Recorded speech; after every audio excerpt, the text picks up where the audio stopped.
We're Batman at 89.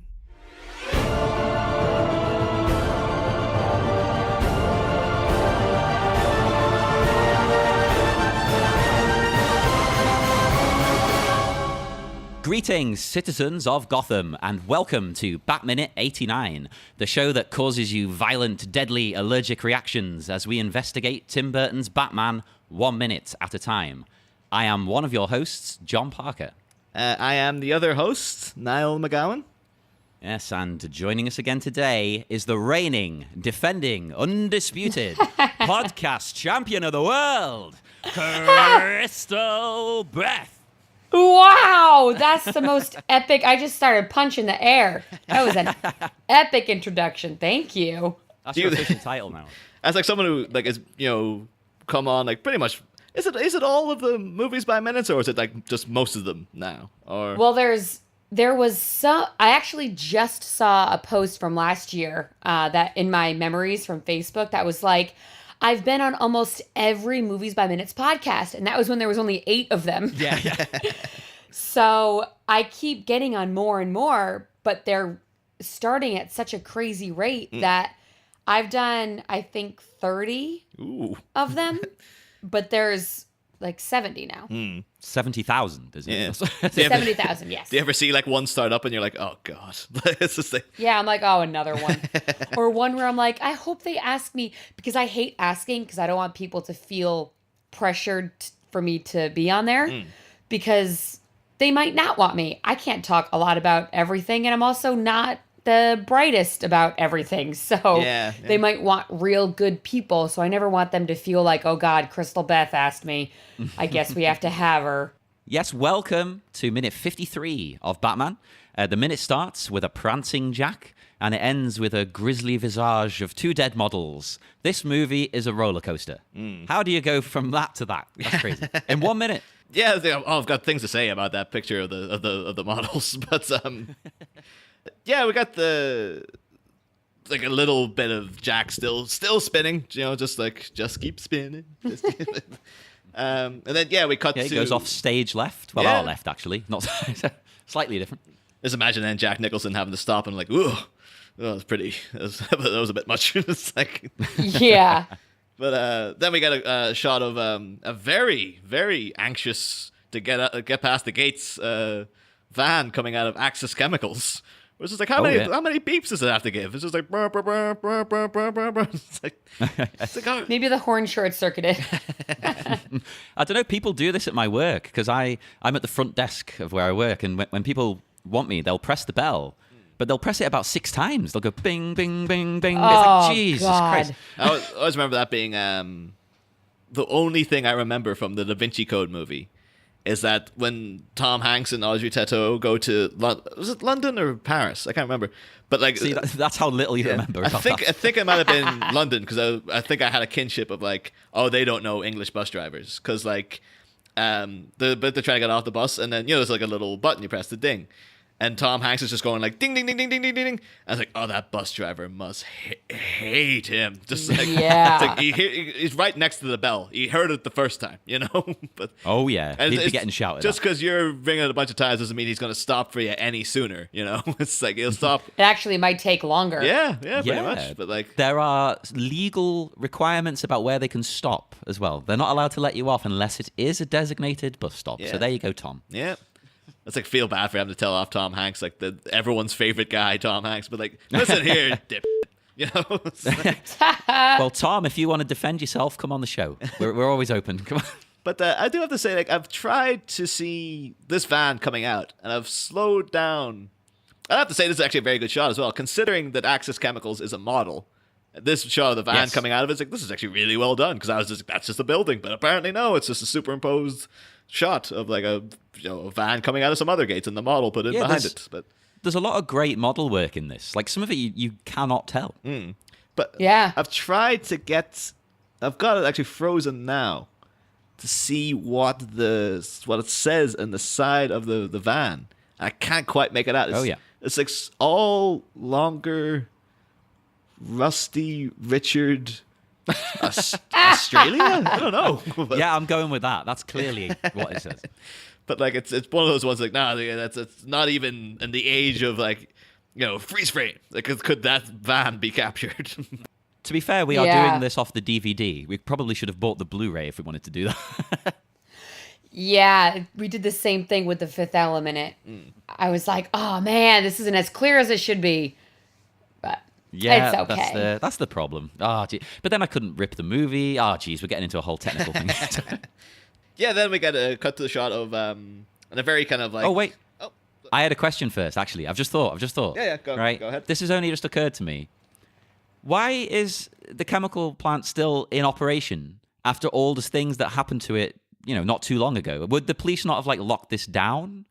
Because didn't Jack supposedly die there? You'd think that, or at least the old owners would get it all under. Oh, I guess control. This is like it's a business as usual. It's like some guy died there, whatever. We let's just keep going. It's like we're not going to. It wasn't just some guy died there. There was a horrific sort of attack. I imagine it's just like it's business as usual. But that's what I was going to get into.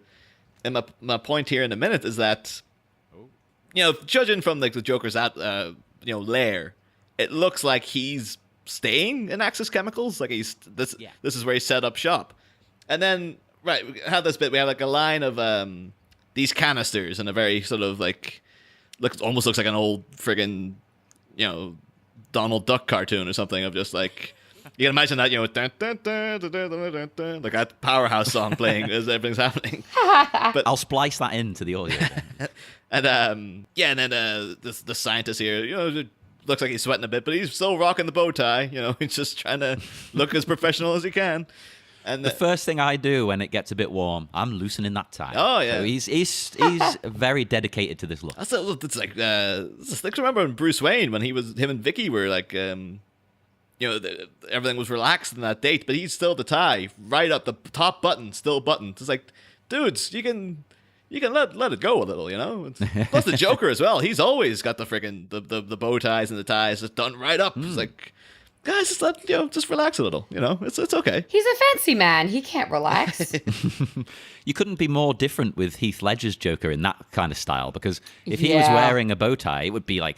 It'd be to the side and sort of ripped half off. It's more sort of like Johnny Rotten. I think he kept the tie on, but that guy the tie was not in good condition by the end of the film. No. But yeah, so you get this guy, but then jump into this whole thing of what he says here. Like Joker appears and he's like, "Oh, have you shipped 1 million of those things?" And the scientist is like, "Oh, yes, sir." And then the Joker goes like, "Oh, ship them all. We're gonna take them out a whole new door." Now, this is my question about this is. What does he mean by this is presumably he's like, oh, we're going to start poisoning everything. Yeah. But does that so this is a whole new door? Has the Joker just been running Axis Chemicals as per usual? Just as keeping up appearances? And this is his only time now been like, oh yeah, I'm going to start instigating my plan. Because it just seems a bit weird that he's up there having to, oh god, I have to fill out all these inventories and just I'm running this chemical plant, Jesus, but doing the paperwork, sending off the checks. Yeah, and this scientist guy doesn't bat an eye. Like the Joker runs out and he's like, yes, sir. It's just like, oh, the company's been taken over by a homicidal clown man. It's messed up. Well, I didn't even really understand what he meant by take them out a whole new door. I didn't really understand what that was about. Yeah, but even at that, then it's like, oh well, ship them all. We're gonna take them out a whole new door. It sounds like he's upping his plan. But then it's like, so was he already planning a small amount of poisoning, and now he's like, no, we're gonna go the whole hog now. Is this what's? Oh, well, maybe he did a test poisoning. Actually, he did do a test poisoning. He did. Come to think of it, in the original draft. We learned that the Joker has been testing the chemical out on apes, chimps, and orangutans. Yeah. Aww. Yeah, I'm kind of glad they cut it out on one level, because I don't want to see these poor animals getting abused. But at the same time, it would make him seem even more evil if it was him doing it. Yeah. I do like the way Joker as well, clearly up to no good, and he's decided to make his base the place where his new persona was born and created. That's pretty cool. I like that. Yeah, it's like some guy buying his parents' house. It's like, this is where I'm born and raised. I'm staying here. So, I have got something on, this guy is just credited as scientist. Ooh, a prestigious role. This guy is Michael Balfour. He died in 1997, but he had a load of credits under his belt. 223 things he was in. So Whoa. yeah, a lot of them just English soaps and stuff. Like all the usual, just whatever British trash TV. But Hey, that's fine. I've been in one thing. he is also, most notably, he is in The Prisoner. He's in something called The Ugliest Girl in Town. Oh, Jeez Louise. yeah, you can't call it that.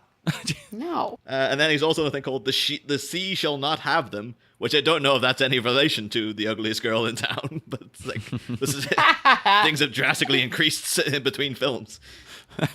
That's a great title for a film. Yeah. Oh, it's got an exclamation mark in it and everything. it's one. Oh, My gosh, that's how you know. That's how you know quality. The amount of exclamation marks in the title. We need to put an exclamation mark in the title of the podcast now. But and then insist people have to say everything with a flourish. It's like Batminute 89. That's how I say it anyway. Yeah, you've got it. And then he's also in the Roman Polanski version of Macbeth, which is the version like we were, in school when we were supposed to be learning about Macbeth. They just put on the film. And That's what I did with Of Mice and Men. Because back then I wasn't a reader. These days I would read it. But when we were supposed to read it for the test, I just watched the movie and I aced the test anyway. Because most of the questions were still applicable. It's like that Seinfeld where like George joins the book club and they're like reading Breakfast at Tiffany's and he just can't be bothered to read it. So he like tries to go rent out the video, but it's been taken. The only copy's been taken by some guy. And he has to go like ask if he can watch it with him and his daughter and stuff. That is the most 90s problem. That just wouldn't happen now. It's just put it on Netflix or whatever. That's like at the end, he's like sitting in the boot group and he's all like, "Oh, well, that's why Holly hooked up with George Papard." "Oh, sorry, I mean Fred." And they're like, "George, Fred is gay." And he's just like, "Oh Christ!" It's like he just has no idea what actually happened in the book. Anyway, but this guy Michael Balfour was also in the one because we always say everything's connected. He was in The Craze, which is I don't know if like The Craze is like a gangster film based on Ronnie and Reggie Cray, who were like infamous London gangsters, and they were played by the Kemp brothers. The band Spandau Ballet, Crystal. Like, are you familiar with them? No. Oh, because I don't. They did like they're really big in Britain, but they had like what was the song? Like, in the 80s, you should probably establish it. There was that I know this much is true and all that. They're a really big like new romantic kind of band.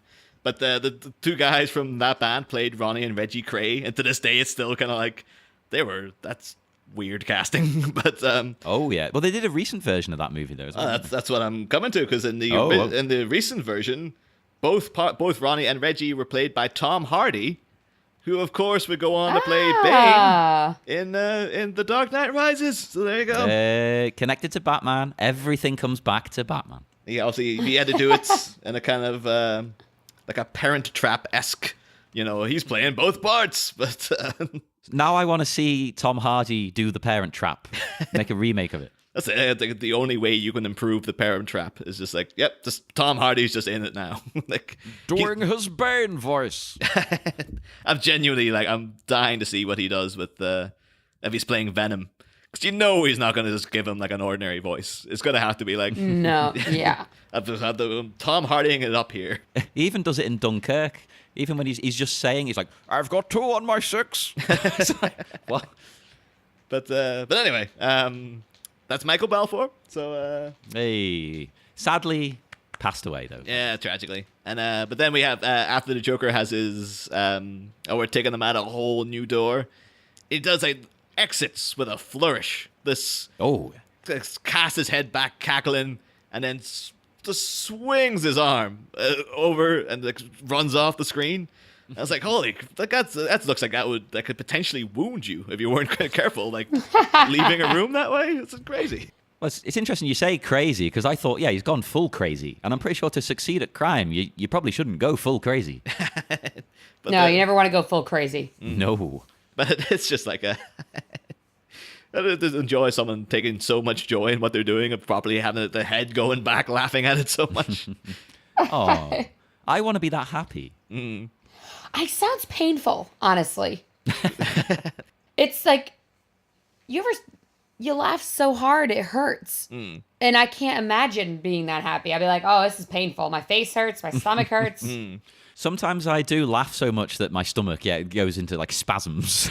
Like, there's a particular TV show that comes on, and it's called Garth Marenghi's Dark Place. It's a British comedy from quite a while ago, and there's a bit in the intro sequence that just gets to me every time, to the point where I've got to pause it because I'm doubled over on the floor, like in pain. Oh, that's awesome. And it's every episode because it's in the intro. Oh, I want to see it. What's it called? It's Garth Marenghi's Dark Place. It's like a spoof of, how do you describe it? A spoof of like horror and hospital It's kind of like at the same time. Yeah, he's the main guy is like he was an author in the 80s, very much based on Stephen King, but it's like an actor playing a guy called Garth Marenghi, and now he's talking about this this kind of horror TV show he made based on his work, and it's kind of like really terrible 80s soap opera, but with like really weird sci-fi stuff thrown in at the same time. Oh, that's cool. But it's got Richard Ayoade from like the IT crowd and stuff. That's where he's kind of That's awesome. yeah, that's where he kind of started. I think that was the first thing I ever saw him in. So Yeah, same. First thing. yeah, Back to Batman. Yeah, back to Batman. Now, we always go off on tangents, at least 20 per episode. Yeah. But then we get cut and then back to, we haven't seen them in a while, Action News. The dynamic. Can I just point out, though, that I think this Action News set, this is the cheapest looking set I think I've ever seen. Like, it Yes, looks it like is. the room I do the podcast in. This is terrible. Yeah, they were like, oops, we put all of our set decoration in the lair. Quick, bring in some tables, bring in a monitor. We'll add something in post and just get everyone to sit in here. Yeah. It'll be fine. Don't worry about it. I was actually going to point out in a second. It's like I think there actually is a bit of reused set decoration in the background as well. But there you go. We'll get that in time. But yeah, that's because I remember back when we first saw Action News and we were joking about it, been like, oh, it's it's like in The Simpsons when like Ken Brockman's Action News was like, oh, President Reagan dies, his hair, and like really trying to make the news really dramatic.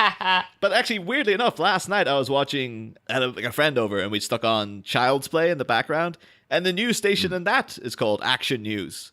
So I was like, Oh. in America in the 80s, did they just love? Was this how they got people to watch the news? Was to be like, it's full of action, loads of stuff is happening. Come on, Action News.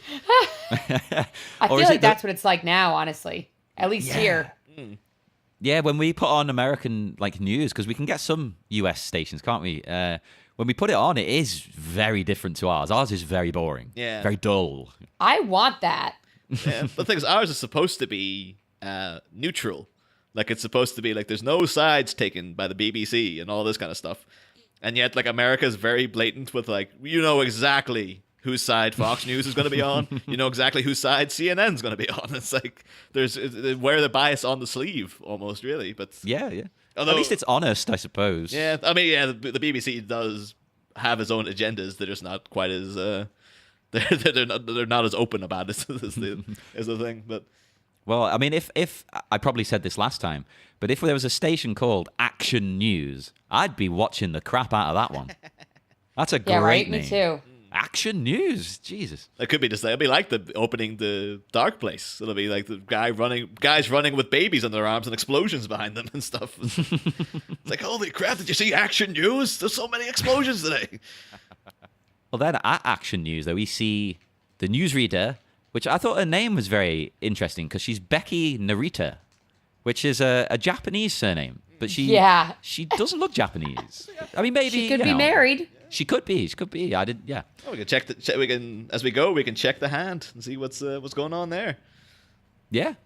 I mean, I looked up Narita Oh yeah. because apparently it means to become a paddy field, which didn't give me any insight into the film whatsoever. I don't know. I guess she's gonna be spoilers for what happens, but she's gonna be like dead in a minute. Maybe it's like they bury her and then In a paddy field? Yeah, you can grow things from that. I don't know. It seems like maybe I'm this. rolling with I did check the because in the script apparently she's Narita as well, but it's Patsy Narita, which is even weirder. Like, because Patsy doesn't sound like a Japanese name either. But Yeah. And why change it? Yeah. Like, what made them go, oh, no, can't be Patsy. No. Yeah. Becky, to be fair to her as well, she also seems to be kind of more blazer than woman. Like, she's like, because this jacket, like, Jesus, this is overbearing fashion right here. Yeah. Oh, yeah. She looks like a box. It's like she got there and they were like, wait, why are you wearing a t-shirt? You can't wear a t-shirt on air. She's like, I forgot my clothes. And they're like, Bob, give her your coat. It is about 12 sizes too big in true 80s style. Yeah. And it's got a kind of nice teddy boy drape jacket kind of collar going on. I like it. I think it's cool. But then I love everything 80s, so I probably look a mess on a daily basis. But yeah, we got they're coming in, they have like the queuing everyone up, and we get the director. And this director, because like I know Tim Burton does appear later in the film, but this seems to me like if you're going to cameo, this is the cameo you want to make here, is playing the news director. It seems like a bit of a waste that he's not there. But yeah. Because the guy that got in is a fella called Richard Durden, who he's been in, he's been in a load of stuff, but very little of it's notable, because it's just all like British soaps and stuff. He was the chief wizard in The Worst Witch, which is it's a big thing when we were kids. It's like, yeah, The Worst Witch. It was like a precursor to Harry Potter. It was kind of like, oh yeah, they had this thing, and then Harry Potter had it really big, and I was like, that's just a rip off of The Worst Witch. What's going on? But don't you diss Harry really Potter? Funny. And then he's also in. He wasn't in Doctor Who, but he was in the bill, because everyone on this, in this movie is either in Doctor Who or the Bill. Like, there's no other sort of history to any actor. Yeah, and then I feel like Doctor Who is the British version of NCIS or Law and Order, where every actor you've ever seen has been in it at some point. Yeah. If you're an actor, you have to have been. If you're British, you had to have been in Doctor Who. If you're American, you had to be in Law and Order. Yeah, pretty much. It's the law. It's like the draft. You get called up to Doctor Who every now and then. So wait, me and John we have to get shipped out to Doctor Who next year. They're filming it in Siberia. It's going to be terrible. But hey, I want to be in it. I love Doctor Who. Yeah, if you're listening, BBC, me and Niall are free, and Crystal. So get us on.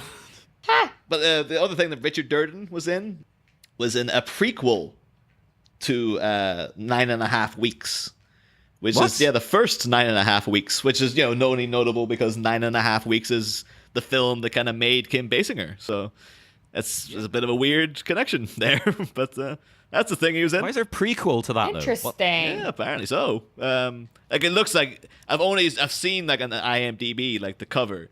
And it looks like, that was a straight-to-video thing. You can just tell by looking at that cover, that didn't make it to cinemas, that thing. So, Well, is that all for him? Because I've just realised I didn't mention something about Becky. Oh, go ahead. Go in.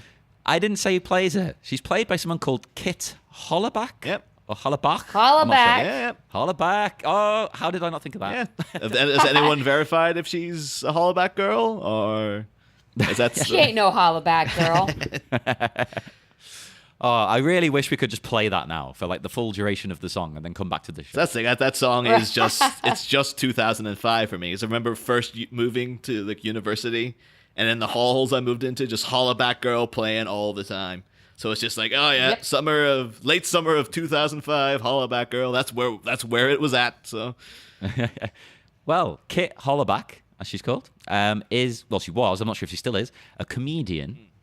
And she's not really been in many other movies, but she also played a newsreader in a film called Dealers. So I thought that was a bit strange. Like, that's an odd pigeonhole to be in if you're a comedian. She knows how to use the voice. Her agent's able to get her the auditions, and she's able to do the news voice. Yeah, she must be a broad spectrum.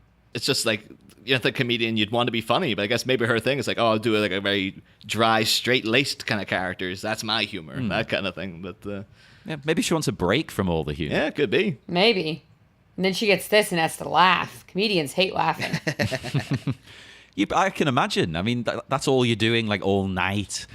You don't want to be doing that in the day as well. Jesus. But do note that she also was in The Glam Metal Detectives, which is just an amazing title. It's like, So don't even know, Right? don't know what that is, but I want to see it. And then we get Becky's queued up. She immediately goes into this news report about the deaths of 2 models. And this seems very strange to me that they've put up pictures of what is presumably the corpses of these 2 models. Yes, I was going to ask about this. What the hell? Oh, where do I even start? I'm lost for words. Like, let's jump ahead. They've been killed by the Joker's chemicals, right? Yeah. Right. That's why they've got this ridiculous smile. You don't show that on the news, do you? Surely you'd choose a nice photograph of them. Yeah. Because they're models. I guess it's weird because it's not they haven't been, I mean, they've been mutated, but it's a weird sort of death. So maybe they were even on the fence about it because they were like, well, they're not really mutilated. They just have these crazy smiles. And maybe you need to know what the smile looks like to be able to know that you're dead. I don't know. I don't understand it. Hey, I'm going to buy that. I'm going with that. There's no reason to show us, like the audience, the smile, because we're going to see the smile in a minute with Becky. So it's like, this is, and the even weirder part of it is that they appear to be standing up straight. So it's like, have they hoisted these corpses off the ground and posed them somehow, like holding them by like strings? What's going on? Like, so this is something that's always kind of bothered me. Is yes, they are supposedly dead, but when the reporter falls over and we see her face, you can see her lips moving, so she doesn't look dead. And they keep saying that they're dead, but they are very much all still look alive. Anytime you see them, and it's, I know it's a mess up, but it bothers me because it gives the illusion that they're not dead. Like these pictures, the one on the left actually looks like Reba McEntire.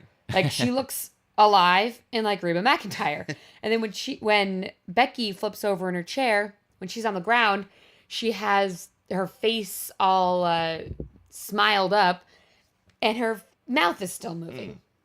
Oh, but maybe because it messes up your nerves and things. Maybe she is dead, but she's still sort of twitching. Oh, that's pretty gruesome, isn't it? Yeah. Oh, that's actually kind of improved it, if anything. Yeah. But and I was thinking with these pictures, like maybe that happened to them. Oh no, because we see with Becky that it happens really fast. I was going to say maybe they don't die for a little while. They just look like that for a while. So they took those pictures while they were alive.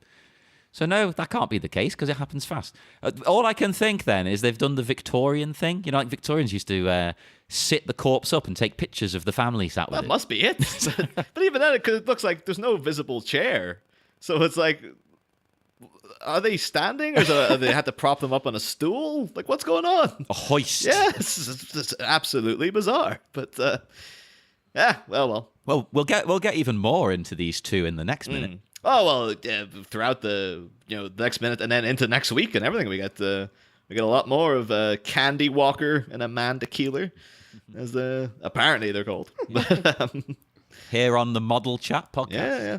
Next, Becky says the cause of death has been attributed to something. As I know we've just discussed it, but as a first-time viewer, you don't know what it is yet. So I am to assume it is death by being stunned by the beauty of Becky's jacket. Oh, yeah, it makes total sense. Obviously, it makes total sense. But oh yeah. There actually is an Action News in the U.S., or there was, and it was in Pennsylvania, and it's a response to the eyewitness news. I looked this up on Wikipedia, and it's a response to the eyewitness news where everything was like more tightly edited together and had stricter time limits. And the format was originally successful, but then in 2002, where was it? What was I saying? It kind of faded out a little bit. But it's like Action News team coming through, and they're in like a van, and they've got like crazy editing and stuff. But that sounds they're like, we can do amazing. stuff too. But yeah. That sounds like the old MTV approach to like presenting things. Not that you get it now, because MTV now isn't really a thing. It's just something for reality shows to be on. But back in the day with the VJs. Yeah. There are some cities that still do it. So like Philadelphia does, Atlanta, Detroit, Tampa, Pittsburgh, Kansas City, a couple other cities. Most of them stopped though. Oh, that's a shame because that sounds pretty cool. My initial thought was, oh, maybe Action News is just a movie world news thing. A bit like the way phone numbers always seem to be the same, like they have the same start in movies, don't they? 555. Yeah. But because I've seen it was always the complaint that like, oh, it's in The Last Action Hero, isn't it? When they mention like, oh, there's so many million people who live in New York or live in was it New York? I think it's L.A. that said in. But it's like, oh, so many million people live in L.A. It's like, oh, how come all of their phone numbers begin with 555? And it's like, oh, that's Last Action Hero putting this out in '93. That film was ahead of its time, man. I still support Last Action Hero, despite all the haters. Yeah. So. Both of us are going to come out on this show and say we love that movie. We don't care if everyone else hates it. I will admit there's a drastic tonal shift as it goes on, but I think that was intentional. So it's like, well, that's what they were doing. What do you want from them? But oh well. But yeah, that's kind of like the last of the action for the minutes. Is anyone? Yeah. That's all my notes. I'm noted out. Anyone got anything else? I'm noted out too. Yes, that does it for minute 53 of Batman. Before we go, Crystal, would you like to plug anything of yours once again? Sure. You can listen to my podcast, The Fifth Eleminute, and Unlimited Lives Radio on iTunes. And you can follow me on social media at the Crystal Beth. Hey, make sure to do that because, well, it's a great show and you're a great tweeter. Yeah, there's always something fun. The show is amazing. It is one of the top-notch ones to listen to. In fact, make sure to listen. Oh, no problem. Make sure to listen to all of the movies by minutes that you can fit into a day at least. Try them all out. They're all great. And especially us, of course. you want to keep listening to us. Join us again on Friday because we'll be back for more Bat Minute 89. Next time, talk about corpsing on air. As laughter looms large on Action News, will a newscast catastrophe lead to a cackling correspondent becoming another carnivalesque cadaver? Find out Friday, same Bat Pod. Different Bat Minute.